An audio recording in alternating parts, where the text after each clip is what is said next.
இந்த சும்மா ஆட்சிக்கு வரணுன்றதுக்காக இந்த நடைமுறைக்கு சாத்தியமே இல்லாத இந்த மாதிரி விஷயங்கள் எல்லாம் வாக்குறுதிகள்லாம் நான் என்னைக்குமே கொடுக்கவே மாட்டேன். அதே மாதிரி ஆட்சிக்கு வந்ததுக்கு அப்புறம் கூட அவங்க அது தரல இவங்க இது தரல அப்படின்லாம் பம்மிக்கிட்டு இல்லாம உங்களுக்காக எந்த எக்ஸ்ட்ரீமுக்கும் போய் நான் போராடவும் தயாரா இருக்கிறேன். அதனால நான் மறுபடியும் இதை நான் ரிப்பீட் பண்றேன். இவ்வளவு நாள் இதை நான் மட்டும் தான் சொல்லிக்கிட்டு இருந்தேன். இப்ப களமே சொல்லுது, ரெண்டே ரெண்டு பேருக்கு நடுவுல தான் போட்டியே.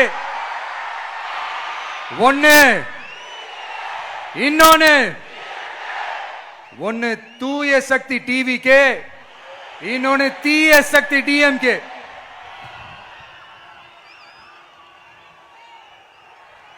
இப்ப நம்ம இந்த எலெக்ஷன் விஷயத்துக்கு வருவோம். விஜய் என்னப்பா இவரை மட்டும் தான் எதிர்க்கிறாரு, இவங்களை எதிர்க்க மாட்டேன்றாரு, அவங்கள பத்தி எதுவுமே சொல்ல மாட்டேங்கிறாரு. இல்ல நான் கேட்கிறேன், இது யாருக்கான எலெக்ஷன்? தமிழ்நாடு சட்டசபைக்கான ஒரு தேர்தல். இப்ப இங்க யார் ஆட்சியில் இருக்கிறா? யாரு பொய்யா வாக்குறுதிகளை கொடுத்த மக்களை ஏமாத்துறது? யாரு மக்கள் விரோத ஆட்சியை நடத்துறது? அப்ப இங்க யாரை அகற்றணும்? இந்த மக்கள் விரோத திமுக அரசை அகற்றணும்னா நம்ம யாரை எதிர்க்கணும்? எதுக்கு தேவையில்லாம பல முறை மக்கள் ஆல்ரெடி டிலீட் பண்ணவங்களை எதுக்கு நம்மளுடைய கான்சென்ட்ரேஷன், நம்மளுடைய டார்கெட் திமுக என்றப்போ டார்க்னஸ்குள்ள எதுக்கு கல்லெறியணும்? இங்க மக்களை விரும்புற விஜய் வேணுமா, இல்ல மக்கள் விரோத ஆட்சி நடத்துற ஸ்டாலின் சார் வேணுமா? அவ்வளவுதான் இந்த தேர்தலே. இதுக்கு நடுவுல வேற யாருமே கிடையாது. புரியுதுங்களா உங்களுக்கு?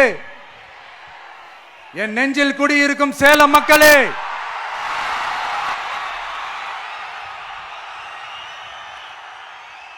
One last simple question, Vijaya நம்புறீங்களா ஸ்டாலின் சார நம்புறீங்களா?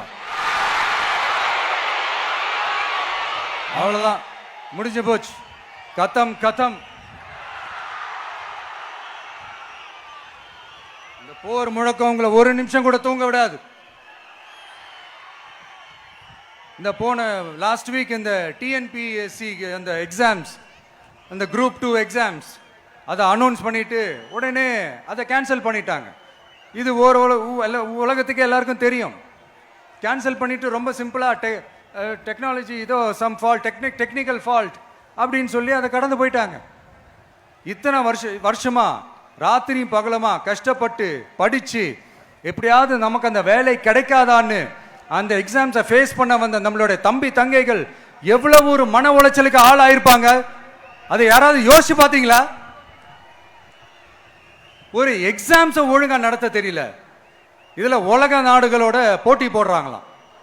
நம்மளுடைய தம்பி தங்கைகள் நம்ம அம்மா அப்பா கிட்ட சொல்லுங்க, யாரும் தைரியம், எல்லாரும் தைரியமா இருங்க. வரப்போறது உங்க ஆட்சி, நம்ம ஆட்சி.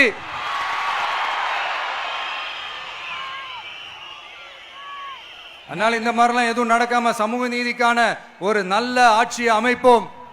இளைஞர்களின் வேலை வாய்ப்புகளை மனசுல வச்சுக்கிட்டு டிரான்ஸ்பரண்டா அதுக்கான ஒரு தீர்வை காணுவோம்.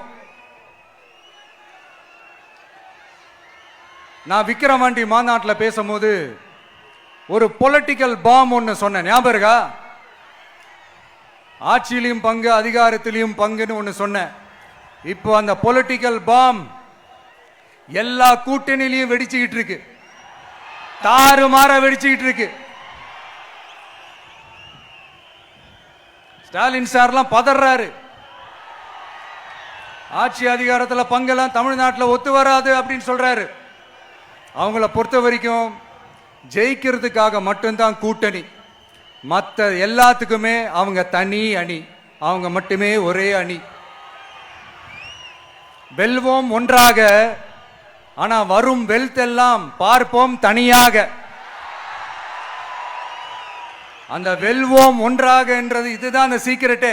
புரிய வேண்டியவங்களுக்கு நல்லா புரியும் நினைக்கிறேன். உங்களோட நான் இருக்கேன், நம்மளோட நம்ம மக்கள் இருக்காங்க. இதுக்கு மேல என்ன வேணும்? கான்பிடென்ட்டா இருங்க, நல்லதே நடக்கும், வெற்றி நிச்சயம். மீண்டும் சந்திக்கும் வரை நன்றி, வணக்கம். பிளே ஸ்டோர் மற்றும் ஆப் ஸ்டோரில் இருந்து பாலிமர் செயலியை QR கோடு மூலம் பதிவிறக்கம் செய்யுங்கள். செய்திகளை உடனுக்குடன் பெறுங்கள்.